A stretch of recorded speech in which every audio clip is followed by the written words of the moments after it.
Hey, how about questions? Down here, Cease.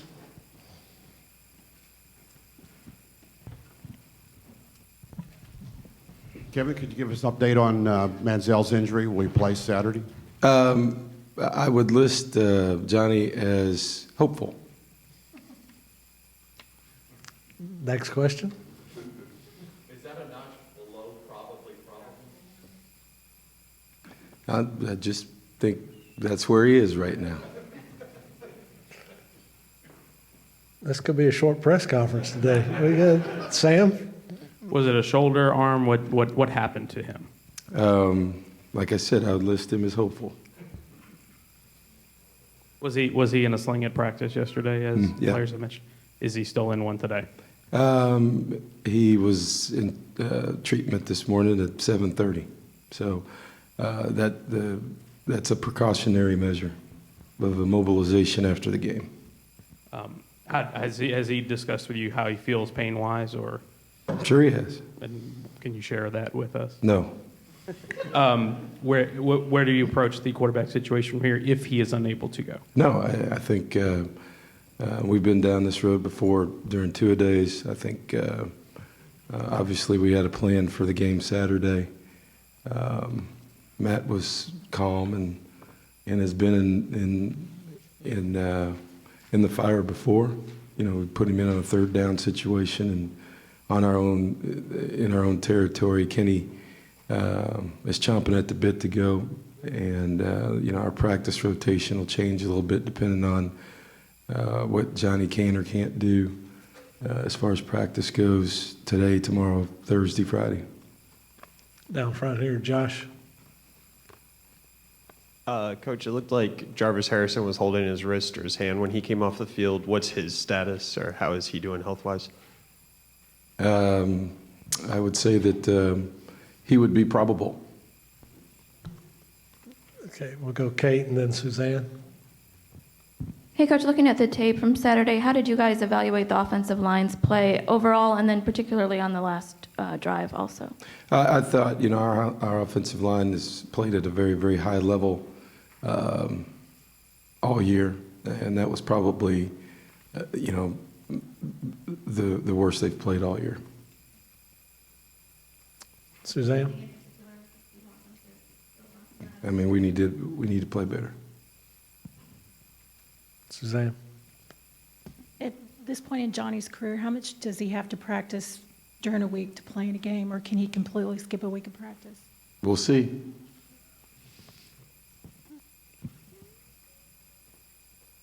Back to the back, Chip.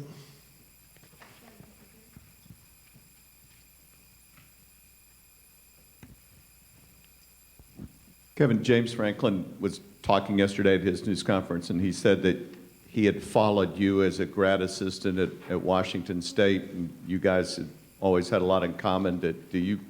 Is he a guy that you visit with ever on a regular basis or keep up with? Yeah, I mean, shoot, I called him when I first got in the league just about what to wear at head coaches' meetings, you know, the first meeting in Birmingham, and you know, what time to get there, where we're staying, where to go. It's kind of interesting because, you know, this year Brett Bielema called me, so, you know, we've known each other for a long time. You know, Mike Price was the head coach at Washington State, and I was there with the group with Greg Olson, who's the coordinator at the Oakland Raiders. And, you know, James came after I left, and actually Jeff Banks was a GA at Washington State too after I left. So, you know, Coach Price had a number of guys that went through that program as young coaches, and we were fortunate to be around. You know, at that time as a GA, Joe Tiller was the offensive coordinator, and Mike Zimmer was the defensive coordinator. And so, you know, you're around a bunch of really, really strong guys, and real fortunate to learn a lot from a technical standpoint, from a coaching standpoint, and a recruiting standpoint, being on that staff. But obviously James has done a fabulous job, and just looking at them statistically and the number of wins and bowl games, things that haven't been accomplished in a long time at Vanderbilt, and some things that have never been accomplished at Vanderbilt. And I think that says a lot about he and the staff, their ability to recruit, motivate, and play in this league and win. So, they've got a lot of pride. They've come in and changed culture, and expect to win every week. Down front here, Brett. This has been a topic over the past couple of days. Should 40 points in a game by an offense be enough to win a game? One more point than the opponent should be enough to win the game, regardless of the situation. We know where we are now as a team. So our offense understands that, our team understands that, and our job is to win or lose as a football team. So if you're deficient in one area, you understand that as a coach. You try to get that area better, but you're also, your goal is to win the game no matter what. Just like if we were deficient on offense, then it would be our defense's job to be 1 point less than whatever we could score.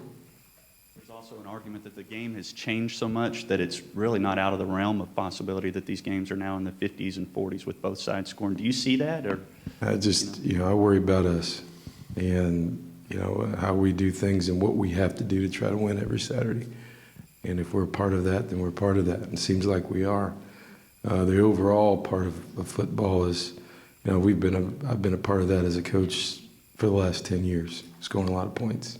So whether it was here, whether it was at Houston, whether it was at Oklahoma. So, whether that's I don't know if that's just a generality. I just know, how we've approached things. Go to the far right, Gabe, and then Homer. Coach, is Mike Evans the best non-quarterback in college football? I don't know that I know that he's a really good player.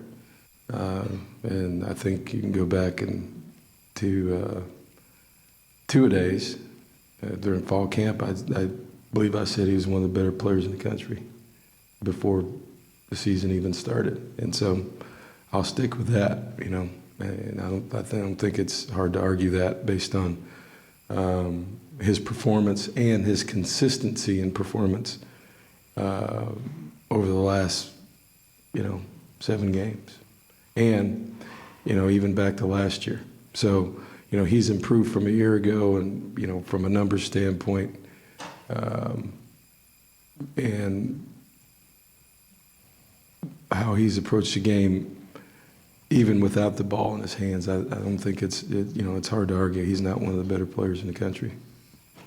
Homer, and then we'll go up to the top, Kevin. Coach, in talking with a lot of your players, they call you a player's coach. What does that mean? What does a player's coach mean in your mind?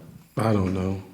I don't know. It's just I only know one way to do things, and you try to be honest with your guys. You try to be who you are. I think young people are hard to fool, and I think you need to be yourself, because if you're not yourself, then in times of turmoil or times where there's undue pressure, the real you's coming out. And if that's something that they haven't seen, it can scare a lot of people, and we all know folks like that. So, I think, we've got a great, our coaches do a great job of communicating with our players. I try to do that. I think,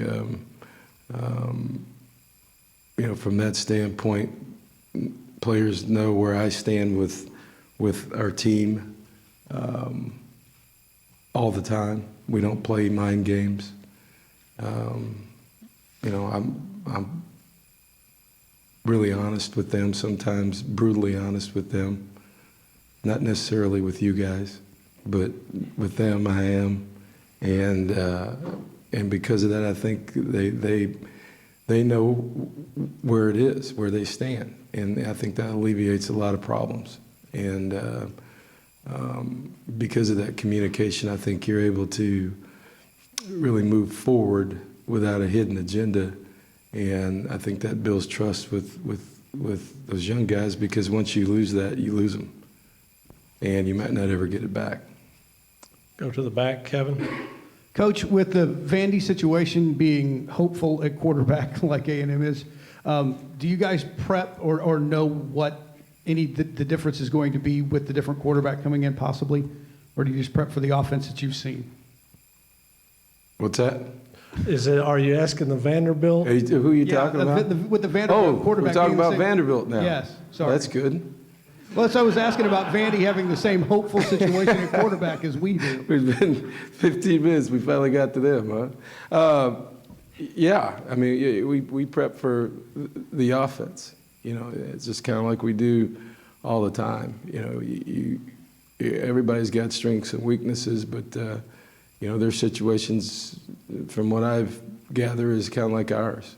So, you know, by this time of the year, you've got video of what teams like to do conceptually, and you have to prepare for that. And then you also have video of what individuals do. So, you know, there's a combination of that in the preparation. To the back. Coach, looking forward to this weekend, what are the top 2 areas that you learned from Auburn that you hope to have fixed by this weekend? Oh, we just got to get better. You know, we got to get better on defense. There's no doubt about that. We've got to, you know, we've got to shore up some things up front. Obviously, our eye control was better in the back end as far as the pop passes and play action stuff from safeties. You know. But we need to get better there, and we got to play better in our offensive line this week from here on out. And that's a high standard that we have, because, you know, they've played very well all year. And don't get me wrong, I didn't, just because I said that that was probably the worst game we've played this year. It still wasn't bad. It wasn't a poor game, but I think our standard has been so high, and we're so used to them being near perfect. You know, that's the standard they've set. And it's kind of like our program now, you know, where the expectation levels have risen to what's acceptable and what's unacceptable. You know, what you would like moving forward is that type of standard to be across the board. Okay, Chip, and then we'll come down front to Sam. Kevin, Vanderbilt certainly hasn't been a dominant team in the SEC, maybe not the biggest name, but the fact that they beat Georgia on Saturday, does that help you as you prepare for them when you talk to the guys this week? No, I mean, that doesn't help us. I think the fact that we lost Saturday helps us, and that and we lost at home, and that we're playing in the SEC, and that anybody that we play, based on what's happened in the last 2 weeks, kicking a field goal with no time left to win and losing at home gets our attention. So we understand that, you know, right now, I think everybody knows that our style is probably a little bit different. It's not necessarily about the opponent, and that's not disrespectful.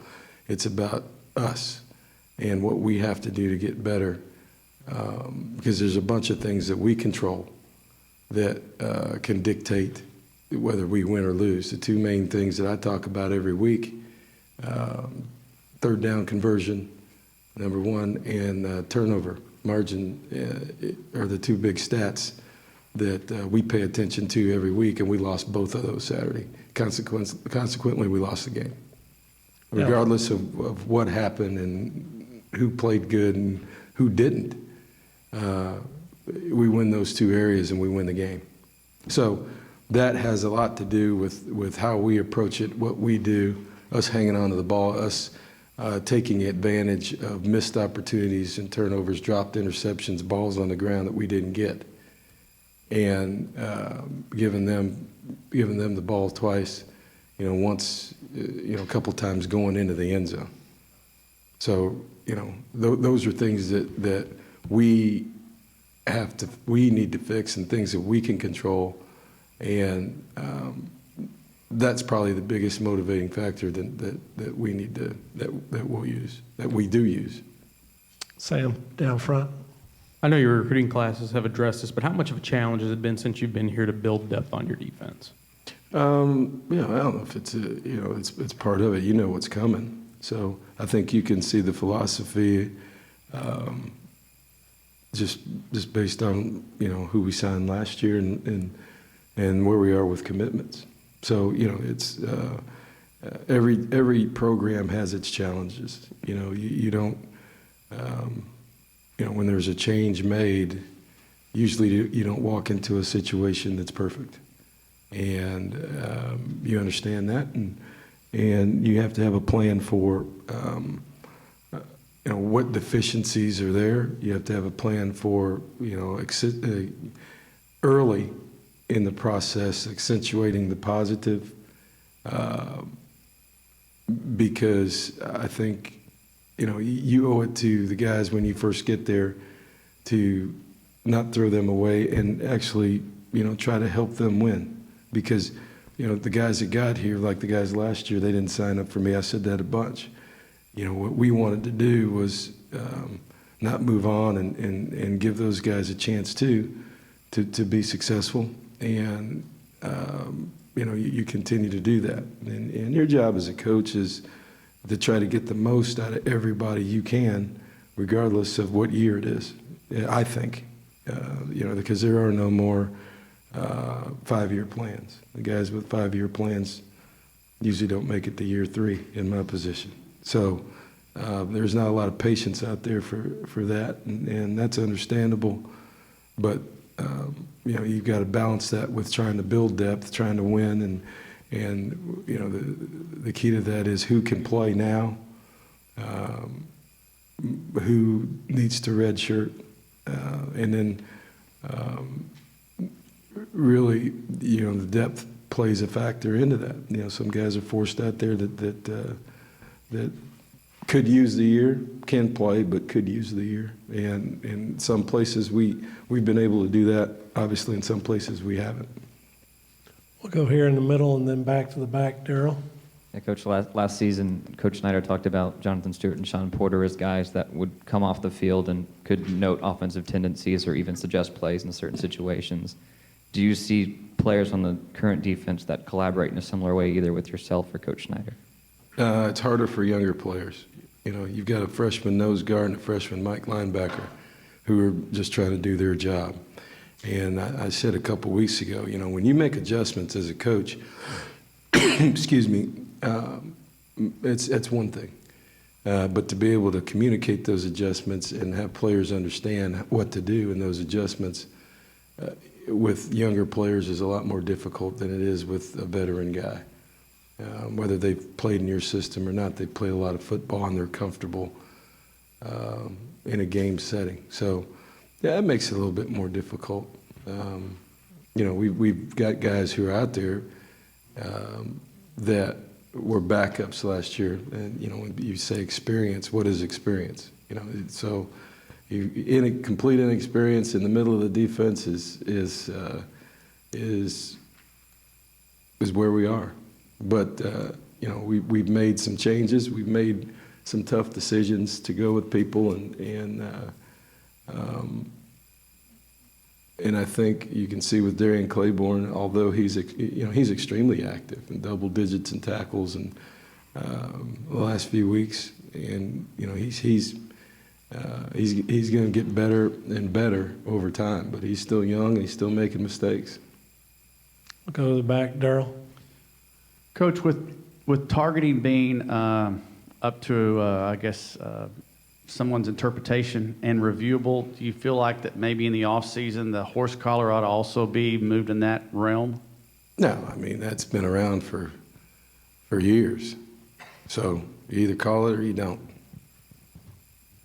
Down front here, Josh. quickness. I'm glad you're not playing Saturday. No, it's just slow. Is it frustrating at all for you, Coach, having somebody like Claiborne who's done a great job in his role, but ideally he would be a pleasant surprise instead of someone who's expected to be a huge playmaker for you? No, it's not frustrating. What would be frustrating is if he wasn't here. Other questions? Cease? Kevin, last week you said you need to get better in penalties. How do you feel your team did this past week on penalties? What do we have, 5? 5, yes, sir. Right, we had 5. Yeah, and they're third down, some third down situations. We got a pass interference early in the game that added to a score that could have gone either way. We had a misalignment by Cedric on a third down that backed us up after we got a first down that, his alignment, they can call that any time. So, we had a couple different deals that could have gone either way. As far as blatant penalties and things that we had from, 2 or 3 weeks ago, like Jermaine Ifedi and false starts and things like that. We had a couple hitches with our center with a snap count, but nothing like we had the last 2 or 3 weeks. And when you get into a game like that, you'd like to be around, 2 or 3 penalties or so in a game. 5's not outrageous, but 3 of them came at, in my opinion, at critical times. And I don't know when there's not a critical time. Third down's one that happens. If it's first down, if you're on defense, you've given the offense really a waste down on first down and short or medium yardage, and then on offense you put yourself behind schedule. So there's never a good time for a penalty, but I can see that going from whatever we were down to 5 is not terrible, but we're still, I think we still can be better. Time for a couple more. Right up front, James.